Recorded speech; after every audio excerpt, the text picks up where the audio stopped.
amigas y amigos, les habla Luis Velázquez. Les invito a escuchar mi programa Diálogo Internacional por lavisiónradio.net. En este programa podrán escuchar en vivo los análisis de expertos sobre la actualidad mundial, así como sobre los puntos que componen la agenda política global. Diálogo Internacional con Luis Velázquez. Martes a las 9 de la mañana por lavisiónradio.net. Información que va contigo.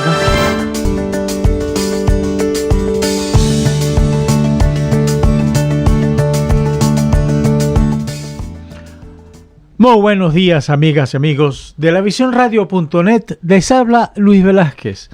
Encantado de estar una vez más con ustedes en Diálogo Internacional. Son las 9 de la mañana de hoy, 12 de diciembre de 2023. Ya nos quedan pocos días. En los controles de audio, Mayerlin. Buenos días, Mayerlin. ¿Cómo has estado? Muy buenos días, Luis. Bueno, excelente. Muy contenta. Ya se acercan los días especiales de Navidad. Ya se acerca ya es poco tiempo para darle el adiós al año 2023. Ojalá y que el año próximo nos traiga mucha aventura, muchas cosas buenas. Amén. Si fuera un árabe yo diría Inshallah. Bueno. Pero como no lo soy, que nos traiga. Así es. Nuestro número de teléfono es el 678-477-3036 y asimismo se pueden comunicar con nosotros a través de las redes sociales, Twitter, Instagram, YouTube, a través del cual estamos transmitiendo en vivo, y TikTok. En la mañana de hoy tenemos el honor de tener al doctor Salvador Herencia Carrasco, quien es director de la Clínica de Derechos Humanos del Centro de Investigación y Enseñanza de Derechos Humanos de la Universidad de Ottawa, Canadá, y profesor de la Facultad de Derecho de la misma Casa de Estudios. Buenos días, doctor Herencia, ¿cómo está usted? Muy buenos días, señor Velázquez, y muy buenos días a todas y todos que escuchan su programa. Un placer estar acá nuevamente. Sí, no, me encanta.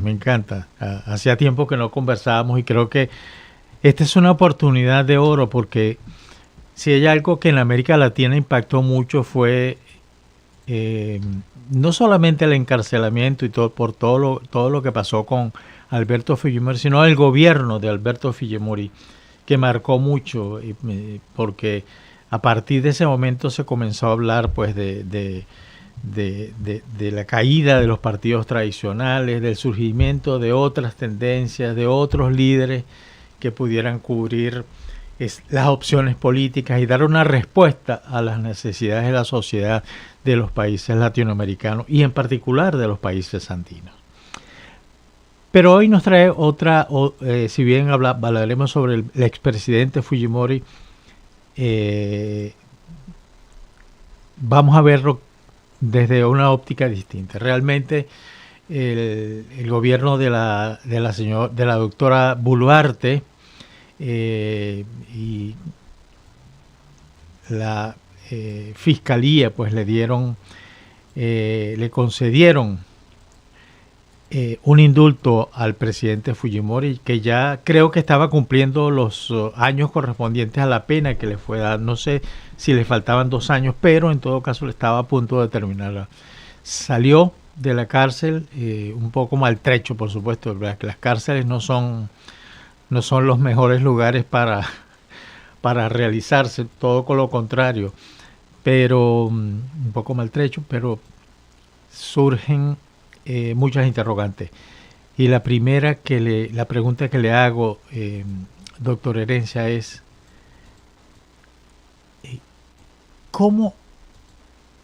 ¿qué significa la liberación, ese indulto al expresidente Fujimori en estos momentos en el que Perú se encuentra en una encrucijada, digamos? Porque tengo la impresión que le está hablando una persona desde Atlanta, Estados Unidos. Pareciera que no hubiera ningún interés por llegar a la presidencia, no se ven líderes políticos, en fin. ¿Qué significa todo esto? Bueno, ¿cuánto tiempo es su programa de duración? Pero la respuesta yo creo que hay que dividirla en 2 partes, ¿no? En primer lugar, con respecto a la situación de mi país, en el Perú, vivimos una crisis social, económica y política desde hace muchos años y que va mucho más allá de lo que puede implicar o no la situación jurídica del señor Alberto Fujimori. Ah, entonces, lo que vemos en el Perú y las distintas medidas que se han venido dando en los últimos tiempos es un total desconocimiento de normas constitucionales y de las obligaciones internacionales del Perú. Nos guste o no nos guste, yo entiendo que una situación como el del señor Fujimori tiene posiciones de distintas formas y todas son bienvenidas dentro de un ámbito de espacio de respeto y democrático. Pero también hay un otro elemento, señor Velázquez, que es con respecto a cómo en el tiempo muy inmediato, vemos que hay distintos estados, independientemente de su geografía y su PIB, que desconocen abiertamente sus obligaciones internacionales y el derecho internacional. Y lo que el Perú ha hecho es desconocer estas obligaciones internacionales que en el caso concreto del señor Fujimori se deriva de la Convención Americana sobre Derechos Humanos.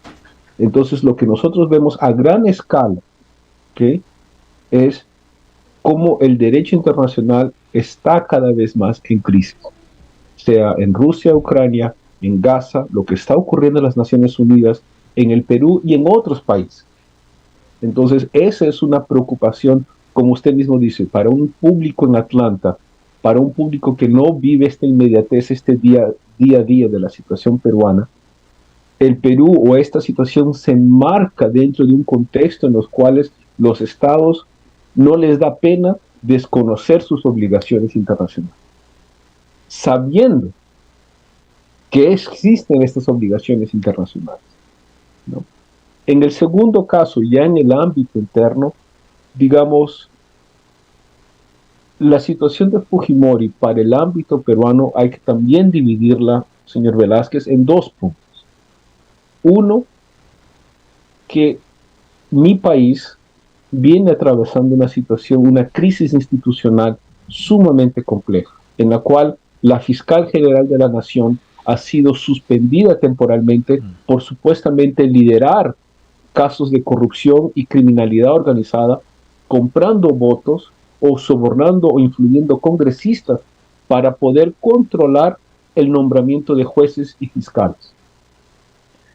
Hay también indicios de que la fiscal general que ha sido suspendida está detrás de investigaciones para impedir que avancen crímenes o investigaciones sobre crimen organizado contra líderes políticos y empresariales. Entonces, la fiscal general de la nación, cuyo fin es hacer efectivo el derecho y el poder punitivo del Estado, actúa, como todo parece indicar, como una líder de una organización criminal que utiliza el Estado para proteger intereses políticos y económicos de determinado sector. Entonces, en este contexto en los cuales hay videos, hay audios, hay textos en los cuales se demuestra claramente este vínculo, la liberación o el habeas corpus que el Tribunal Constitucional favoreció da una cierta desviación de la atención. Este es un punto que también hay que tener en cuenta en el caso. No es Fujimori, no es la situación jurídica del señor Fujimori aislada, sino dentro de un contexto de mi país. Y el tercer tema es, desde luego, lo que afecta, cómo afecta a lo que es el respeto a los derechos humanos y el respeto a las víctimas de dos casos específicos que son Barrios Altos y La Cantuta, que son dos casos emblemáticos de la Corte Interamericana y del Sistema Interamericano de Derechos Humanos, que hasta la fecha no han tenido justicia. Ese es el problema, o el contexto en el cual nosotros nos encontramos. Sí, hay varias cosas que me surgen de la exposición que acaba de dar. En primer lugar, que yo consideraba, es decir, consideraba porque no tengo, más allá de lo que usted me ha dicho y todo eso, pero Yo consideraba que la Fiscalía era el órgano más sólido que había en el sistema político institucional de Perú. Era lo más sólido. Era la que se había tomado en serio lo que era la democracia. ¿Qué pasó? ¿Qué pasó que no nos dimos cuenta? Pues yo creo que hace unos 4 o 5 años se creó una Junta Nacional de Justicia, como una especie de Consejo Nacional de Magistratura, cuyo fin es el nombramiento de jueces y de fiscal. Entonces, este poder que antes residía en el Poder Judicial y en la propia Fiscalía, fue retirada de sus competencias hacia un órgano independiente y autónomo. Entonces, lo que nosotros hemos visto es que esta Junta Nacional de Justicia ha venido intentando implementar procesos de transparencia, procesos más abiertos y más democráticos, con falencias y limitaciones como cualquier entidad del Estado en América Latina. Pero lo que nosotros vemos es, lamentablemente, ha habido que este proceso ha abierto un examen público, un escrutinio público que no se había visto antes. ¿Cuáles son los criterios para nombrar a determinados fiscales o determinados jueces? Entonces, este escrutinio demuestra que, como en todo grupo, hay determinados intereses. Y la Fiscalía, históricamente, siempre ha sido un lugar muy hermético, de muy difícil conocer sus procesos y sus desarrollos. Entonces, lo que hemos visto junto con la polarización que se ha dado en el país en los últimos años, que esto es incluso la polarización inicia desde antes de la pandemia. Hemos visto cómo estos grupos lideraban o ejercían influencias para influir en determinados casos, generalmente vinculados a lavado de activos, crimen organizado, ¿no? Entre otras actividades ilícitas. ¿Por qué? Por el vil dinero. No hay que romantizar, sí. No hay que romantizar estos temas. Sí. Digamos, tiene toda la razón, tiene toda la razón. ¿No? Entonces, digamos, lo que nosotros vemos ahora es una situación en la cual tenemos una Fiscalía General que está desprestigiada ante la opinión pública, pero la división política y la división social que existe en el país impide buscar un punto de encuentro entre las distintas facciones. Porque aquí estamos, señor Velázquez y a las personas que nos están oyendo, aquí hay investigaciones contra la familia del señor Fujimori, por lavado de activos. Hay investigaciones contra los principales gremios económicos del país por haber utilizado lavallato de Odebrecht, sí, y entre otros esquemas de corrupción para poder favorecerse en contratos y en contrataciones. Entonces, está tocando estas investigaciones la élite política y empresarial del país. Entonces, por un lado, uno puede decir que en mi país la mayoría de los presidentes que están vivos están o presos o en procesos de extradición o a punto de ser arrestados e investigados, pero lo mismo no ocurre con toda la institucionalidad o las personas y organizaciones que se beneficiaron de esta situación. Alejandro Toledo no cometió actos únicos, solito. Claro. ¿No? La misma cosa que otros presidentes que están. Se favoreció determinados grupos y empresas. Entonces, vemos como este tipo de situaciones ha llevado a un desprestigio institucional de todo el aparato de justicia, ¿okay? Incluyendo el Tribunal Constitucional, ¿okay? Pero la división política y social del país impide buscar un camino o un punto de consenso sobre cómo podemos reformar o evitar que esto vuelva a ocurrir. Sí. Usted es decir, ¿qué motivó ese indulto que se le dio al expresidente Fujimori? Sobre todo que yo he estado muy pendiente de todo lo que pasó, he leído muchos artículos, he leído, pues incluso ha habido grabaciones de manifestaciones, de gente en la calle que hablan, le dieron la bienvenida, le agradecieron por la libertad y se hablaba del mejor presidente que ha tenido Perú, pero de lejos con comparación con los demás. ¿A qué respondió este indulto? A temas políticos. Que se me ocurre, por ejemplo, que, y perdone que lo interrumpa, doctor, no, por favor, que con este indulto la señora Fujimori, la aspirante por 13 ocasiones a la presidencia de la República, cobra fuerza. Si es que la calle está pensando eso que dijeron algunas personas en entrevistas de prensa. Pues, digamos, no se puede negar que el fujimorismo es una fuerza política muy importante en el Perú. Desconocer eso es mentir. El fujimorismo tiene históricamente entre 20 a 25% de la simpatía popular. Eso es suficiente para pasar a una segunda vuelta y para tener siempre una bancada parlamentaria bastante numerosa. Si es que no es la más grande, numerosa en determinados congresos, la segunda, pero es siempre una principal fuerza política. Pero a veces se dice que el partido político más grande en el Perú es el antifujimorismo. Y es la única explicación que uno puede dar para entender la victoria de Castillo en las elecciones presidenciales pasadas. Entonces, el fujimorismo, y especialmente la familia Fujimori y su hija, tienen un capital político importante, nadie lo niega. Pero el rechazo hacia el fujimorismo, especialmente del sector que vota en la segunda vuelta, es bastante. Y así lo hemos visto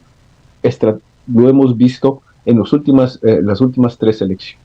Entonces, habiendo dicho eso, lo de Fujimori, su indulto, habría que retroceder hasta el 2018, cuando el señor Pedro Pablo Kuczynski, el expresidente Kuczynski, estaba siendo investigado por delitos de corrupción vinculados a Odebrecht, Lava Jato, y como supervivencia, porque para no ser desaforado, ser votado fuera, ser impeached, disculpen por el anglicismo, negoció con la familia de Fujimori, que controla el partido, un indulto humanitario. Entonces, esto ocurrió en el 2018. El señor Kuczynski, y está documentado, les invito a todas y todos que estén oyendo el programa, que busquen en internet, en las cuales hay informes donde el indulto que se dio no fue hecho de acuerdo a la ley, porque en el Perú, y esto es alguna diferencia, y en gran parte de los países de América Latina, y es una diferencia muy importante con Estados Unidos, el indulto no es una facultad discrecional absoluta del presidente, lo que sí es en Estados Unidos. En Estados Unidos el presidente de la República puede indultar a quien sea, sí, porque es una prerrogativa presidencial. En Venezuela también. En el Perú, no. En el Perú hay regulaciones y hay procedimientos y está sujeto a controles jurisdiccionales. Y esto es antes de lo de Fujimori. Esto viene a otro tipo de indultos que se había dado a personas vinculadas con tráfico de influencias y crimen organizado. Entonces, cuando se analiza el indulto, se ve que esto fue una decisión política para poder que el señor Kuczynski se mantenga en el poder. Entonces, una vez que este es dado y el señor Fujimori sale de la cárcel en el 2018, las víctimas de los casos Barrios Altos y La Cantuta, que son casos de la Corte Interamericana decididos el 2001 y el 2006, dicen, van a una audiencia de supervisión de cumplimiento de sentencia. Dicen que este indulto afecta el derecho a la justicia y la memoria de las víctimas. La Corte dice que efectivamente aquí ha habido un indulto que no se ajusta a las normas o estándares de derechos humanos. Entonces el señor Fujimori regresa a la cárcel. Y en el 2022, mediante un habeas corpus, 4 años después, el Tribunal Constitucional ordena la liberación del señor Fujimori. Y nuevamente se va el caso al sistema interamericano y a la Corte Interamericana. Y ahí la Corte Interamericana en su resolución dice que el Estado no puede dar un indulto bajo condiciones que no son legales. Entonces, y aquí una precisión muy importante. El derecho internacional de los derechos humanos no prohíbe el indulto humanitario. Sería ir contra la esencia de lo que se aboga los derechos humanos. Lo que se cuestiona aquí jurídicamente es que se utilizó una institución humanitaria para cooptar o captar votos y mantenerse en el poder, que es exactamente lo que ha ocurrido en diciembre de este año, en los cuales el Tribunal Constitucional vuelve a hacer, mediante una interpretación o una resolución de este habeas corpus del 2022, dice que ordena la inmediata liberación. Y señor Velázquez, usted, yo sé, ha servido el cuerpo diplomático de su país, y usted sabe que no existen las coincidencias en la vida. Así es. No hay nada gratis en la vida. No. Y en la resolución del Tribunal Constitucional se dice inmediata liberación. Y lo escriben de esta forma porque sabían que la Corte Interamericana iba a actuar. Y les digo, señores y señores, a que nos están viendo, el presidente del Tribunal Constitucional sale en los medios de comunicación diciendo: ya hemos adoptado la resolución, ¿qué más quieren de nosotros? Yo les pido por favor a ustedes, los que nos están viendo, ¿ustedes se imaginan el presidente o la presidenta de la Corte Suprema de Justicia de su país yendo al canal que ustedes deseen, al canal más concurrido de su país, diciendo: ya he hecho todo lo que yo puedo hacer, libérenlo? ¿Es esa la forma de actuar de un presidente de un tribunal constitucional? ¿Ustedes se imaginan al presidente de la Corte Suprema de Estados Unidos yendo a NBC o a ABC o cualquier otro canal diciendo: ya hemos liberado a X persona? No. ¿Qué pasaría con esa persona? No es posible. No es posible, ¿cierto? Entonces, y para peorar, el señor Velázquez, usted, el día de ayer, una de las magistradas del Tribunal Constitucional que votó en favor de esta resolución del señor Fujimori dijo ante los medios de comunicación, nuevamente: me gustaría estar inventando esto. Lamentablemente la realidad supera la ficción. En medios de comunicación, en cadena nacional, dice a las víctimas de violaciones a los derechos humanos: ya olvídense del señor Fujimori, ya él también tiene derechos, déjenlo, ya pasaron 30 años, olviden. Les digo aquí ya una pregunta un poco menos jocosa a las personas que nos están oyendo.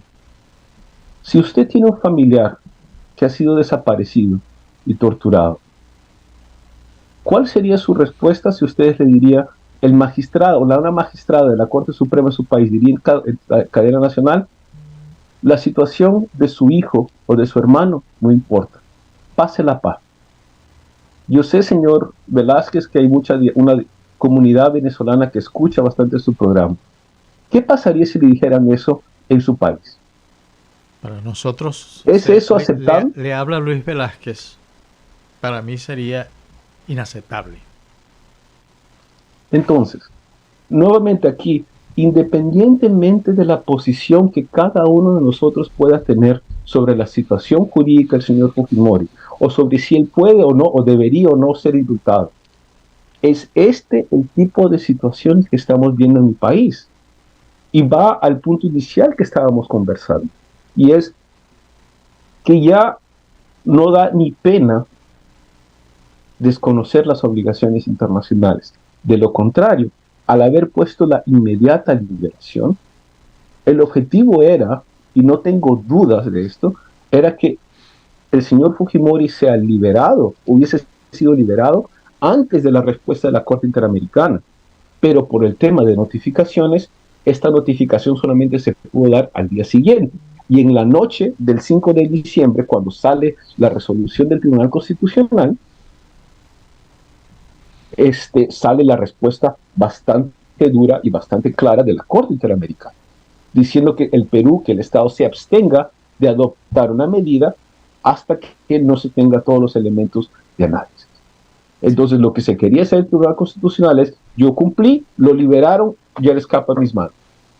Pero, al hecho de haber dado esto, ya los pone en el análisis o en la situación de que estos comentaron este tipo de situación.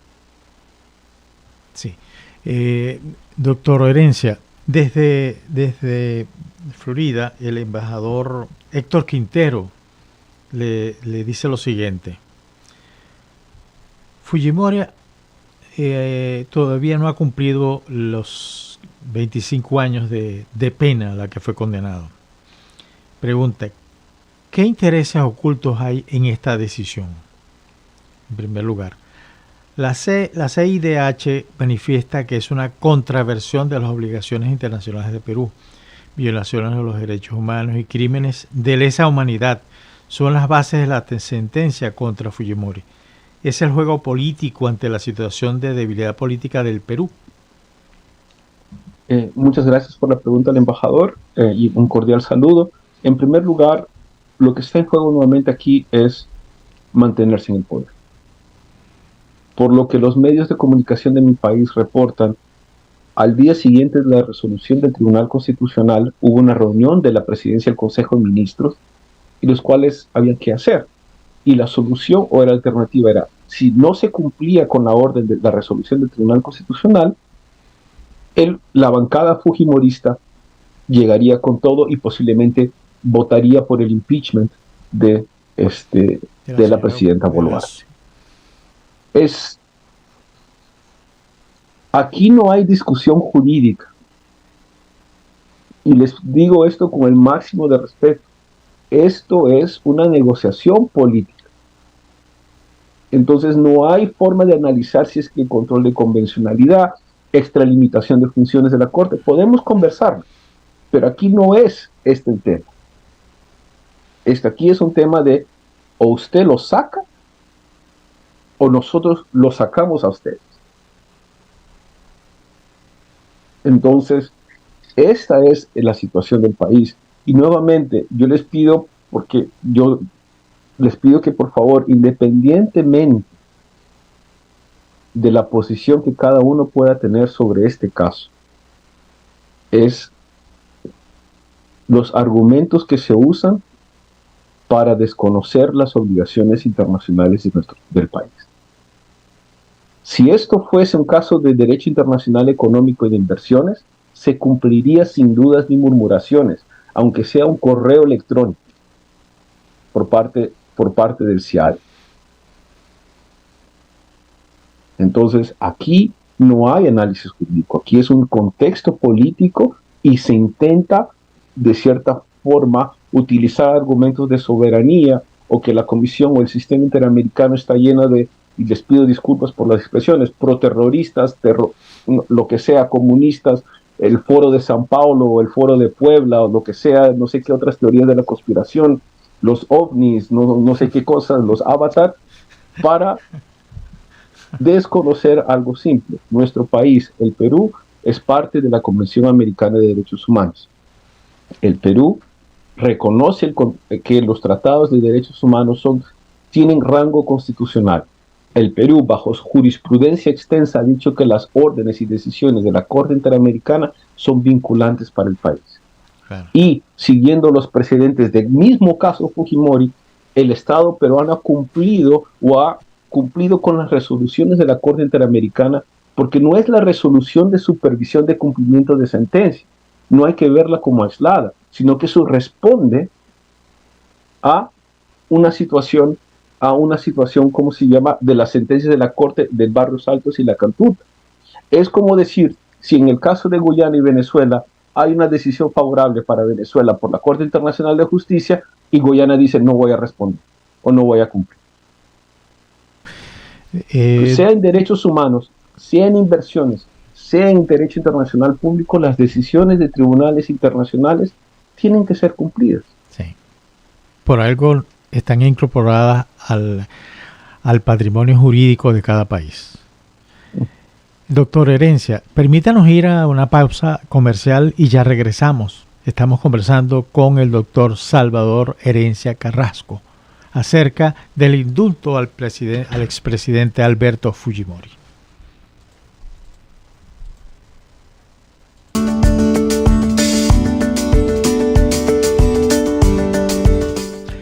Estamos de regreso en Diálogo Internacional. Estamos conversando con el doctor Salvador Herencia Carrasco acerca del indulto presidencial al expresidente Alberto Fujimori. Doctor Carrasco, ciertamente en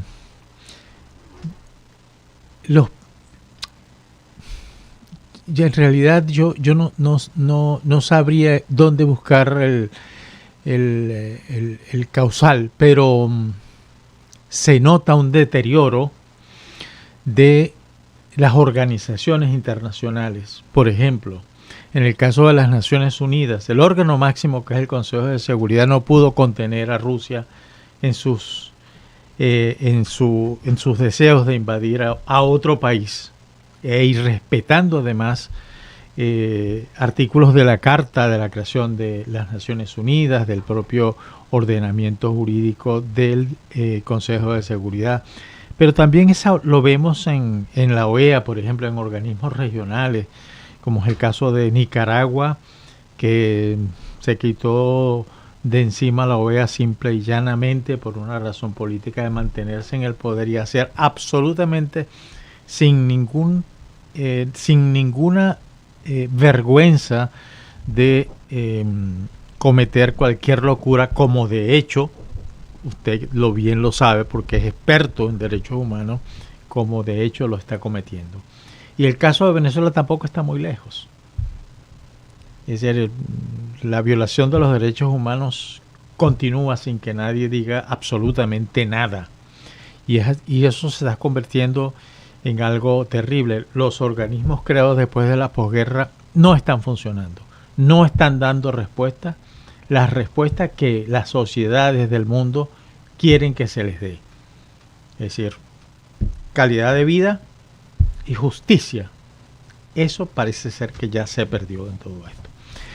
En el caso del expresidente Fujimori, bueno, me surge una pregunta.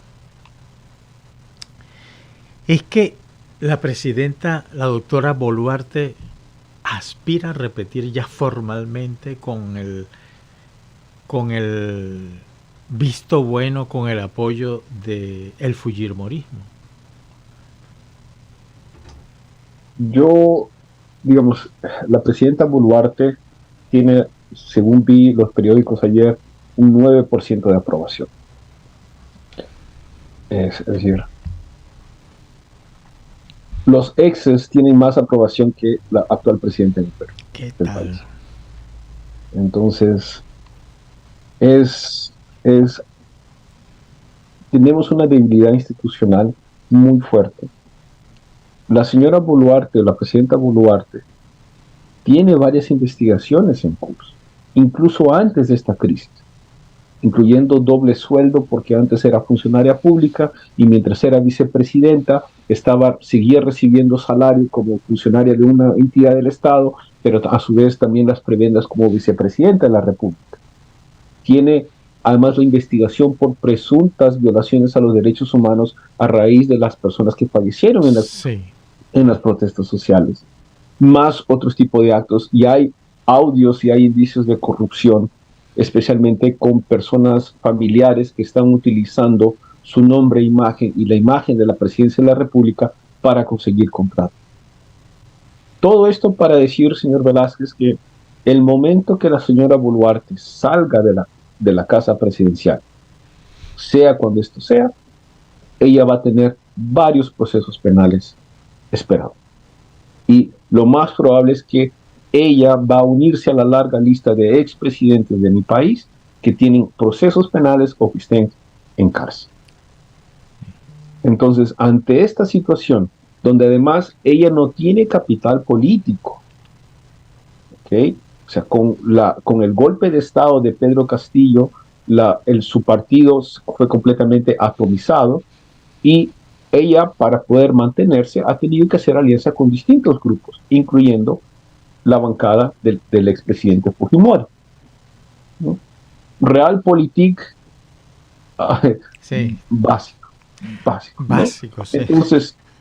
Entonces, en este sentido, creo, para el lector, para las personas que nos estamos viendo y que no conocen necesariamente la situación del Perú, ese es un caso de supervivencia política. No se sabe qué es lo que va a pasar en el país. El Perú está entrando en la etapa ya estamos en recesión económica. De lo que éramos el boom, el milagro latinoamericano del siglo XXI, ya casi no queda nada. Lo que nosotros tenemos actualmente es un índice muy fuerte han vuelto los índices de anemia, de desnutrición crónica, de crisis institucional, escándalos políticos, que todo esto afecta el proceso económico y de desarrollo del país.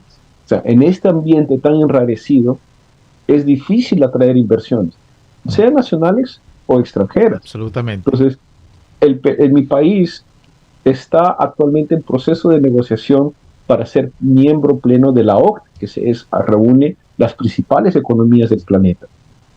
Pero en esta situación de caos institucional, independientemente de la situación de derechos humanos, ya pongámoslo si quiere un poco al lado, pero en este tipo de situaciones es complejo ver cuál va a ser el resultado de un proceso que debería terminar en 2026.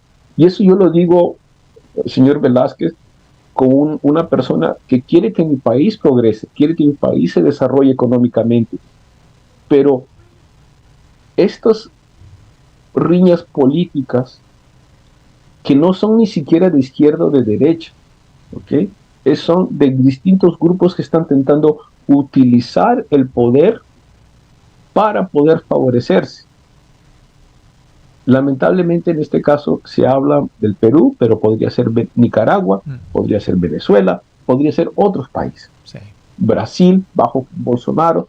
Es decir, no hay aquí una división, la ideología es utilizado casi como una especie de argumento para esconder detrás artimañas y corruptelas.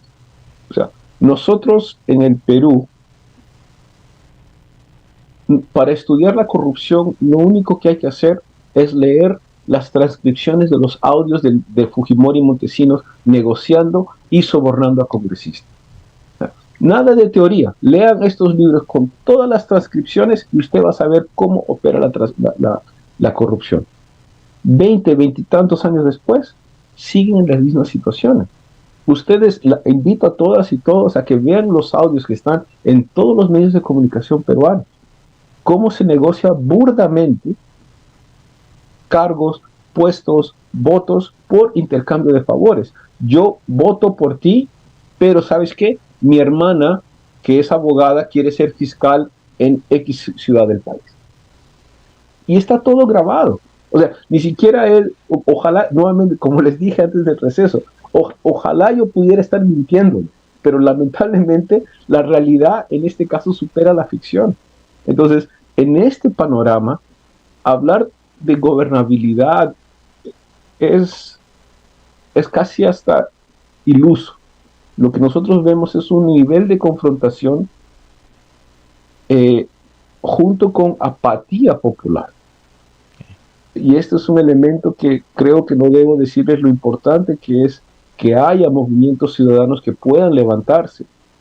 Y si bien hubo una respuesta muy grande y bienvenida cuando el señor Pedro Castillo intentó dar un golpe de Estado un año atrás, frente a estas situaciones es difícil ver o no se está viendo una situación que pueda, de cierta forma, un basta ya, de cierta forma. Entonces, eso es lo preocupante. Y en este contexto nacional, más lo que está ocurriendo en el ámbito internacional, en el desconocimiento de derecho internacional, estos grupos pueden utilizar esta situación de zozobra para seguir beneficiando. Sí. Doctor Herencia, el embajador Quintero le pregunta, ¿es que el Perú en algún momento dado, más temprano que tarde, se pudiera plantear la posibilidad de seguir el ejemplo de Nicaragua con respecto a la OEA, y en el caso de Venezuela también, aunque no nos hemos retirado todavía, pero eso no está lejos en todo caso si se repite el gobierno de Maduro? Y la segunda pregunta es, ¿cómo puede Perú salir de esa encrucijada? Porque hasta ahora lo que vemos es el poder, pero para beneficio particular. Pues con respecto a la primera pregunta, realmente, embajador, muchas gracias. Estamos en América Latina, todo es posible. ¿Okay? Entonces, pero habiendo dicho eso, creo que el Perú, al ser un país que depende mucho o que ha hecho de su política exterior acuerdos de libre económico, acuerdos de integración económica, acuerdos de eliminación de visas, o sea, todo un elemento que influye en la economía y en el del país, un anuncio de retirarse de la OEA sería contraproducente y contrario independiente a los intereses, independientemente de quién esté en el país. Con respecto a la Convención Americana de Derechos Humanos, el diálogo lamentablemente es distinto. Ha habido y hay actualmente varios proyectos para retirarnos de la Convención Americana de Derechos Humanos. Esto no es nuevo. Siempre hay algún proyecto que es rápidamente rechazado o desechado, ¿okay? Pero la situación siempre está presente. Pero no lo veo factible a corto plazo, ¿okay? Por más que ha habido declaraciones del actual ministro de Relaciones Exteriores, plantear la posibilidad de que el Perú se retire de la Corte Interamericana, pero sus argumentos son políticos, por no decir idiotas, ¿no? Que cuna de comunistas, todas esas cosas que seguramente lo han escuchado en distintos marcos. Entonces, es difícil la situación del país.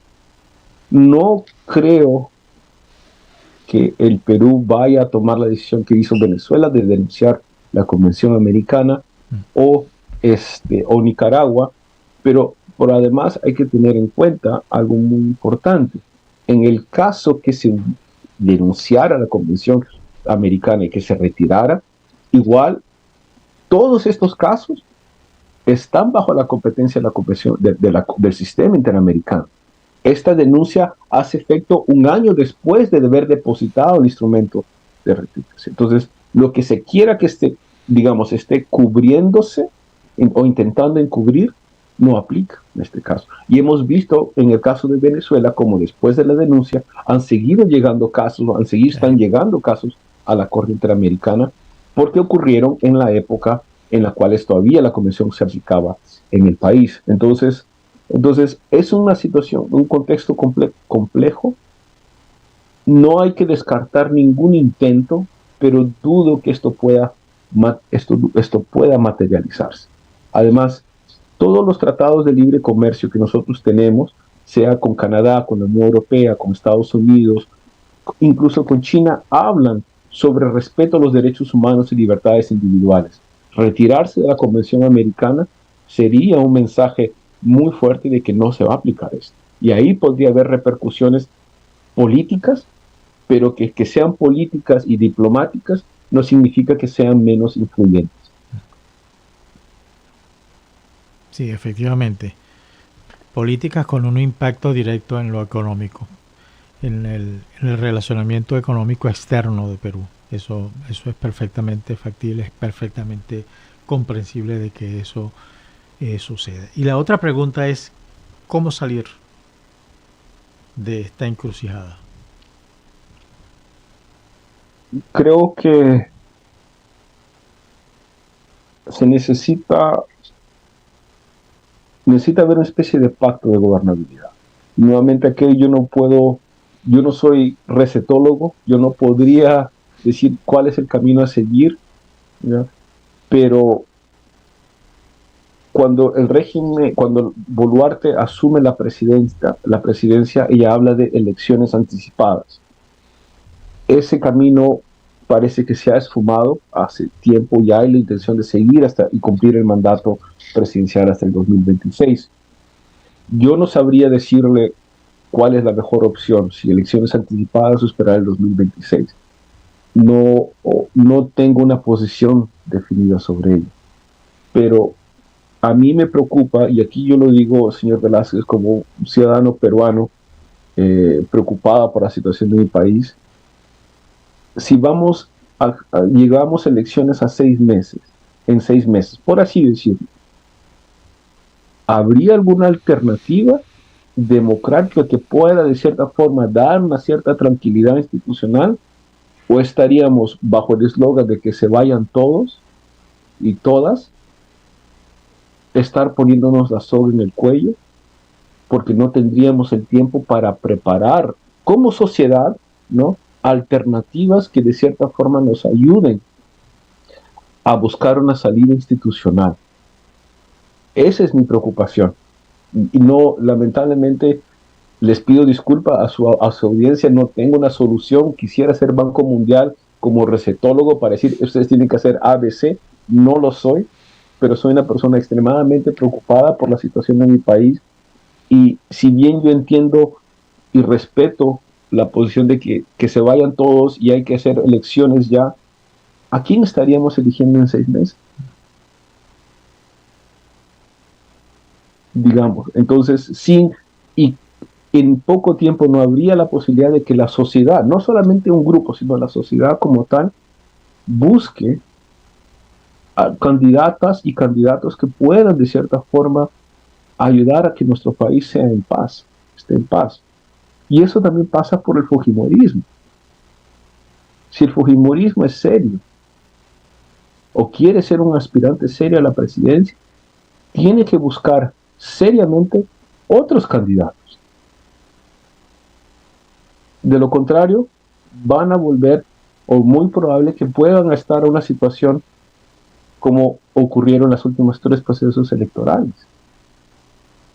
Señor Velázquez, quisiera ser muy honesto aquí con ustedes. Por favor. Cuando Kuczynski ganó la elección por 2 centímetros a Keiko Fujimori, lo que podemos llamar la derecha, ¿ok?, tenía la bancada absoluta y mayoritaria. Se tenía 5 años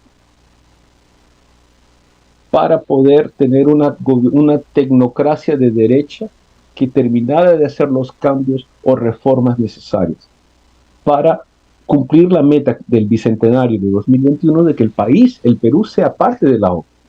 Se tenía el capital humano, las bancadas, el gobierno para lograr esto. Pero la rencilla política y el no haber aceptado perder las elecciones nos ha llevado a este caos institucional. Y esto lo digo independientemente de las responsabilidades jurídicas y judiciales que el señor Kuczynski puede haber tenido. Pero todo esto estamos viendo es la consecuencia, el de no haber aceptado perder, no contra Castillo, sino contra Kuczynski, 2 elecciones atrás. Y esto ha desengranado en todo un proceso de caos institucional. Y la preocupación que nosotros tenemos, o por lo menos yo tengo, es que el grupo empresarial que está vinculado al grupo Fujimori son grupos que tienen denuncias muy serias de narcotráfico, de lavado de activos, de traficar con madereros ilegales. ¿Es el empresariado con el cual usted se quiere asociar? ¿Es el futuro empresario, o esta economía capitalista de libre mercado con la cual usted quiere fomentar? Entonces, esta es la preocupación que por lo menos yo como ciudadano peruano veo, que el hecho que estamos viendo unas situación muy frágil porque no pudimos aceptar resultados democráticos. Castillo es eso. Y esta es una opinión completamente personal. Castillo es el hastío. Y lo digo acá en medio de broma, pero con parte en serio. Pato Donald hubiese podido candidatar contra Fujimori y Pato Donald ganar. Sí, es el hastío. Si no entendemos eso, ¿okay? Y a mí me da pena, por volver al tema de Fujimori, que se utilice la vida y la salud de este señor como juego político. Porque no tengo duda de que les importa 5 la situación personal y de salud del señor Fujimori.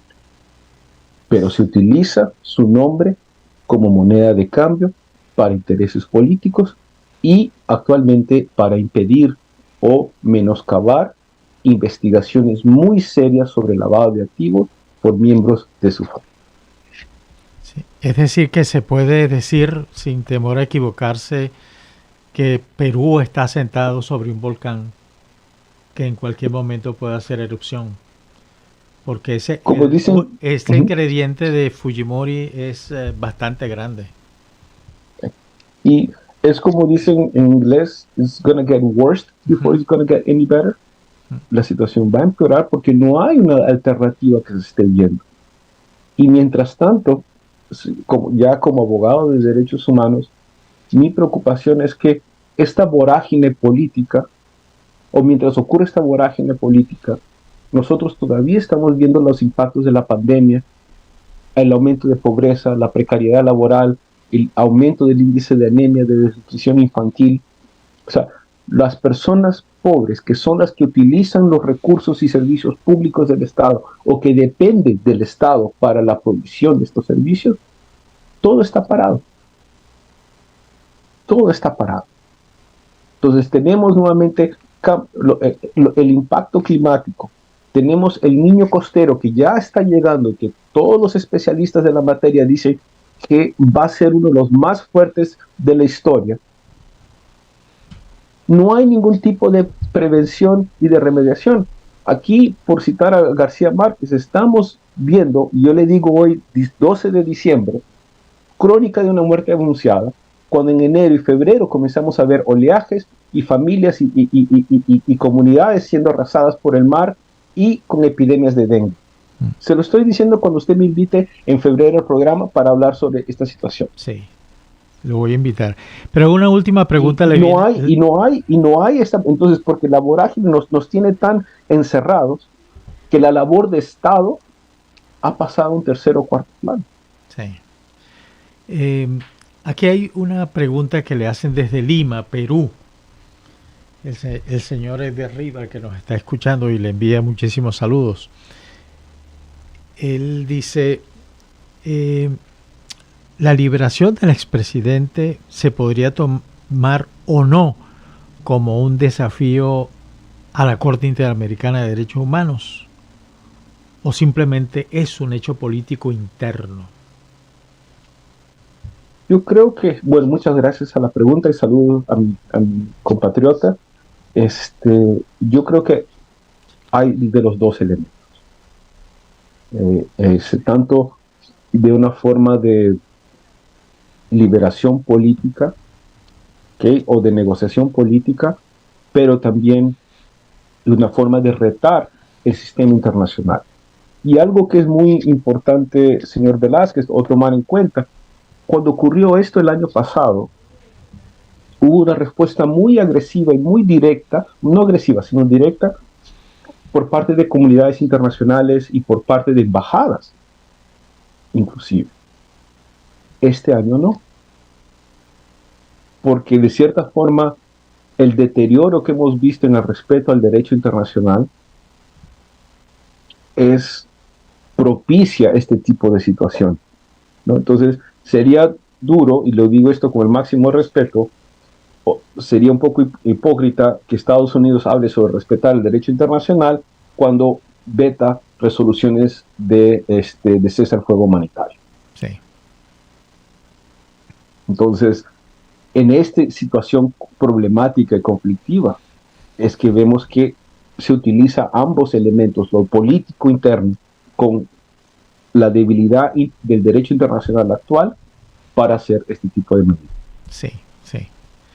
Es inevitable que uno cuando ve estas cosas, no solamente el caso de Perú, sino el caso en general de toda Latinoamérica, que ante la debilidad la realpolitik toma asiento en todo esto. Y eso es, exactamente. Y eso es sumamente raro, sumamente complicado, porque deja a la ciudadanía con las manos en la cabeza y en manos de gente que no necesariamente van a mejorarle su condición de vida, que no les van a dar lo principal que debe tener un país, que es la seguridad. Exacto. O como el derecho de vivir en paz. Exacto. Las personas en el Perú, en mi país, que están viviendo, toda mi familia vive allá, es poder tener una noche tranquila de paz, un día tranquilo, que no haya una situación de caos o de quiebre de distintas formas o de corrupción. O sea, digamos, y aquí creo que casi todas las personas de América Latina van a poder simpatizar. Uno se cansa también, ¿no?, de leer este tipo de noticias, y casi que no es que haya una apatía, entonces quisiera corregirme, sino es el cansancio mental, que es que todos los días son desgracias, ¿no? Yo viví en Colombia en la década del 90, entonces, digamos, lo complejo que era escuchar un noticiero, leer un periódico. Entonces, no, más que apatía, también es cansancio mental de que todos los días sale un escándalo nuevo, sale una situación nueva. Pero yo, señor Velázquez, yo soy una persona optimista, y yo creo que a pesar de lo difícil que está ahora, tanto en el Perú, pero también en otros países, yo tengo fe de que todo va a mejorar. Sí. Va a ser duro, pero que todo va a mejorar. Sí, yo estoy seguro también. Me cuesta a veces pensar eso, porque hay un entorno internacional que no necesariamente es muy fácil nadar en ese mar tan turbulento como es lo que está sucediendo en el mundo, ¿no? Y con organismos internacionales que ya perdieron su vigencia, ¿no? Cuando uno ve, pues, el Consejo de Seguridad nadando en un mar que no sabe dónde está, y que se encuentra anquilosado, que existe un voto de 5 países que son los que básicamente traban cualquier decisión futura. Cuando uno ve que esos organismos internacionales, las resoluciones que aprueban, no son jurídicamente obligatorias en cumplimiento por parte de los países, eso también llama mucho la atención. Pero bueno, doctor, esta conversación ha sido realmente muy importante, muy esclarecedora, doctor Herencia. Yo le agradezco mucho que nos haya dado esta hora de esta conversación tan profunda y tan sincera, sobre todo porque usted además es un peruano, un doliente de todo lo que sucede en Perú, como lo somos todos los inmigrantes de cualquier parte del mundo cuando algo sucede en nuestros países. Muchas gracias a la audiencia, y un fuerte abrazo, doctor, y me gustaría tenerlo de nuevo en el programa para conversar. Siempre a la orden, embajador Velázquez, ha sido un enorme placer. Un saludo a todas y todas las personas que nos están oyendo, y aquí siempre a su disposición. Muchas gracias a todos.